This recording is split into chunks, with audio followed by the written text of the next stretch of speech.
வணக்கம். 2026 எலெக்ஷனுக்கு அப்புறம் தமிழ்நாட்டு அரசியல் களம் அப்பப்பா நாம கொஞ்சம் கூட எதிர்பார்க்காத வேகத்துல மாறிக்கிட்டு இருக்கு இல்லையா? நடிகர் விஜய் முதலமைச்சரா பொறுப்பேற்ற முதல் சில நாட்கள்ல நடந்த அதிரடிகள், கூட்டணி கணக்குகள், இதுக்கு பின்னாடி என்னதான் நடக்குது? எந்த ஒரு சார்பும் இல்லாம கிடைச்ச ஆதாரங்களை வச்சு இந்த அரசியல் புதிரை இப்போ நாம அலச போறோம். வாங்க உள்ள போகலாம்.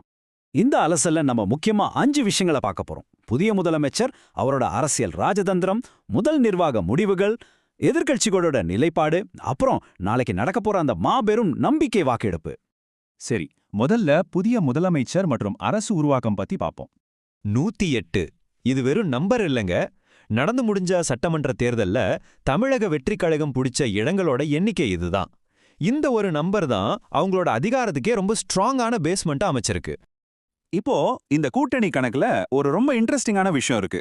மே 10ஆம் தேதி விஜய் அவர்கள் முதலமைச்சரா பதவியேற்க இதுதான் முக்கிய காரணம்னு சொல்லலாம். காங்கிரஸ், கம்யூனிஸ்ட் கட்சிகள், அப்புறம் இந்திய யூனியன் முஸ்லீம் லீக், இவங்க எல்லாரும் தங்களோட முழு ஆதரவையும் கன்ஃபார்ம் பண்ணிட்டாங்க. ஆனா இங்க நீங்க நோட் பண்ண வேண்டிய விஷயம் ஒண்ணு இருக்கு. விசிகே தலைவர் திருமாவளவன் அவர்கள் அமைச்சரவையில சேர்றத பத்தி இன்னும் எந்த முடிவும் எடுக்கலையா. இது அரசியல் வட்டாரத்துல பல கேள்விகளை எழுப்பியிருக்கு. என்ன நடக்க போகுதுன்னு பார்க்கலாம். அடுத்ததா அவரோட அரசியல் ராஜதந்திரம் எப்படி பாலங்களை உருவாக்குறாருன்னு பார்க்கலாம். முதலமைச்சரா பதவியேற்ற உடனே அவர் எடுத்த சில ஆக்ஷன்ஸ் நிஜமாவே பலரையும் ஆச்சரியப்பட வச்சது. மே 10 பதவியேற்றார் இல்லையா? அடுத்த நாளே, அதாவது மே 11 அன்னைக்கு முன்னாள் முதலமைச்சர் மு.க.ஸ்டாலின், மதிமுக பொதுச் செயலாளர் வைகோ, பாமக தலைவர் அன்புமணி ராமதாஸ், அப்புறம் நாம் தமிழர் சீமான், இப்படி எல்லாரையும் நேர்ல போய் சந்திச்சிருக்காரு.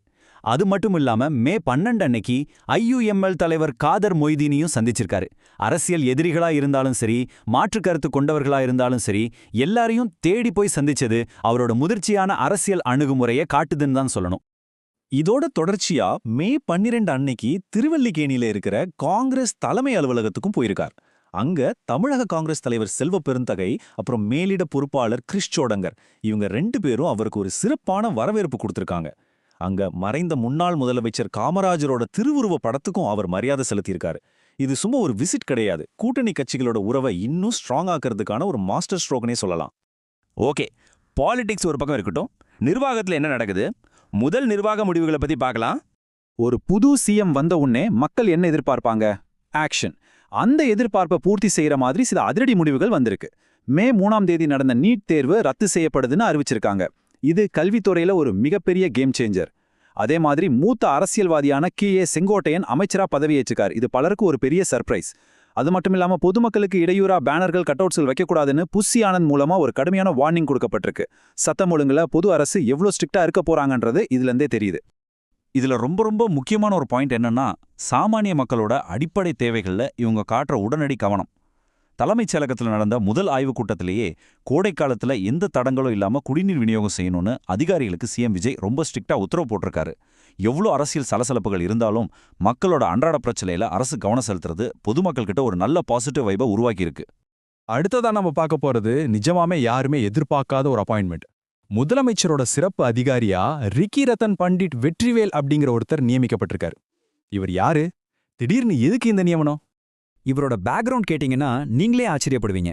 திருப்பூர் மாவட்டம் ஊத்துக்குளியை சேர்ந்த இவரு ஒரு முன்னாள் கிரிக்கெட் பிளேயர். ஆனா அதை விட ஒரு பெரிய விஷயம் இருக்கு. 1989 இருந்தே முன்னாள் முதலமைச்சர் ஜெயலலிதாவுக்கு ஜோதிடம் பார்த்து வந்தவர் இவர்தானா. ஜெயலலிதா சிஎம் ஆவாங்கன்னு துல்லியமா கணிச்சதும் இவர்தான். 1996 அவங்க எலெக்ஷன்ல தோற்று சிறைக்கு போவாங்கன்னு முன்னாடியே கணிச்சதும் இவர்தான். இப்படி ஒரு டீப்பான, அதே சமயம் ரொம்ப வித்தியாசமான அரசியல் பேக்ரவுண்ட் இருக்கிற ஒருத்தர் சிறப்பு அதிகாரியா போட்டிருக்கிறது புது அரசோட மூவ்ஸ் பத்தி ஒரு பெரிய கியூரியாசிட்டியை உருவாக்கியிருக்கு. பகுதி 4, எதிர்க்கட்சிகளின் நிலைப்பாடு. இவங்க எப்படி ரியாக்ட் பண்றாங்கன்னு பார்க்கலாம். எந்த ஒரு புது அரசுக்கும் எதிர்க்கட்சிகளை சமாளிக்கிறது ஒரு பெரிய டாஸ்க் தான். இந்த ஸ்லைட் பாருங்க, ரொம்ப தெளிவா ஒன்று புரிஞ்சுக்கலாம். ஒரு பக்கம் தவகவோட ராஜதந்திர முன்னெடுப்புகள் நடக்குது. ஆனா இன்னொரு பக்கம் களம் எவ்வளோ சூடா இருக்கு தெரியுமா?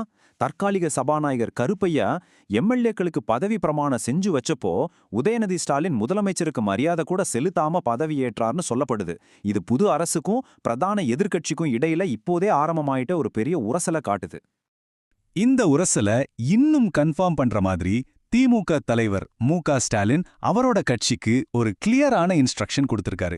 சட்டமன்றத்துல எதிர்க்கட்சிகளின் குரல் அதிகமா ஒலிக்கிறத உறுதி செய்யுங்கன்னு சொல்லியிருக்காரு. அப்படின்னா என்ன அர்த்தம்? வரப்போற சட்டமன்ற கூட்டத்தொடர்கள் எல்லாம் சும்மா அனல் பறக்க போகுதுன்றதுக்கான நேரடி சிக்னல் இது. இப்போ இந்த 47 அப்படிங்கிற நம்பரை கவனிங்க. அதிமுகவில எடப்பாடி பழனிசாமி தரப்புக்கு சப்போர்ட்டா இருக்கிற சட்டமன்ற உறுப்பினர்களோட எண்ணிக்கை இது. இத OS மணியன் அவர்கள் ரொம்ப அதிகாரப்பூர்வமா ஒரு பேட்டியில கன்ஃபார்ம் பண்ணியிருக்காரு. நாளைக்கு நடக்க போற பல பரீட்சைக்கு இது ஒரு ரொம்ப ரொம்ப முக்கியமான நம்பர். எதிர்க்கட்சிகள் வட்டாரத்துல இன்னும் சில சுவாரஸ்யமான விஷயங்களும் நடக்குது. எடப்பாடி பழனிசாமி தரப்பு என்ன சொல்றாங்கன்னா, எவ்ளோ சிக்கல்கள் வந்தாலும் அவர் 4 வருஷம் சிறப்பான ஆட்சியை கொடுத்தாரு, கட்சியை காப்பாத்தினாருன்னு ரொம்ப ஸ்ட்ராங்கா சொல்றாங்க. அதே நேரத்துல அமமுகல இருந்து எம்எல்ஏ காமராஜ டிடிவி தினகரன் அதிரடியா நீக்கியிருக்காரு. இன்னொரு பக்கம் தேசிய அளவுல பாஜகவோட வாக்கு திருட்டு அம்பலமாயிடுச்சுன்னு ராகுல் காந்தி ஓப்பனாவே குற்றஞ்சாட்டியிருக்காரு.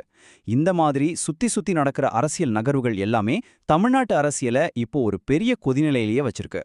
சரி, இந்த அரசியல் சதுரங்கத்தோட கிளைமேக்ஸுக்கு வந்துட்டோம். பகுதி 5, முக்கியமான நம்பிக்கை வாக்கெடுப்பு. இப்போ வரைக்கும் நாம பார்த்த எல்லா ட்விஸ்டும் அரசியல் நகர்வுகளும் நாளைக்கு நடக்க போற இந்த ஒரு விஷயத்துக்காக தான். ஆமாங்க, நாளைக்கு சட்டமன்றத்துல புது அரசு தன்னோட பெரும்பான்மையா நிரூபிக்க வேண்டிய நம்பிக்கை கோரும் தீர்மானம் நடக்க போகுது.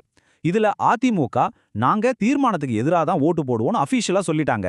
இது ஒரு பக்கம் இருக்க, சென்னை உயர்நீதிமன்றம் திருப்பத்தூர் தவக எம்எல்ஏவை இந்த வாக்கெடுப்புல கலந்துக்க கூடாதுன்னு தடை விதிச்சிருக்காங்க. இந்த ஒரு சடன் லீகல் ட்விஸ்ட் தவகவோட மெஜாரிட்டி கணக்குல ஒரு சின்ன ஆனா ரொம்ப முக்கியமான ஒரு சிக்கலை உருவாக்கியிருக்கு.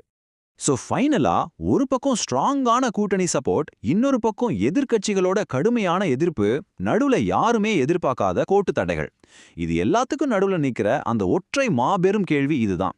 இந்த சவால்கள் எல்லாத்தையும் தாண்டி தவக அரசு நாளைக்கு தன்னோட பெரும்பான்மையை சக்சஸ்ஃபுல்லா நிரூபிக்குமா, கூட்டணி கணக்குகள் கை கொடுக்குமா, இல்ல அரசியல் களம் வேறொரு புது ட்விஸ்ட சந்திக்குமா, என்ன நடக்க போகுதுன்னு நம்ம பொறுத்திருந்து தான் பார்க்கணும்.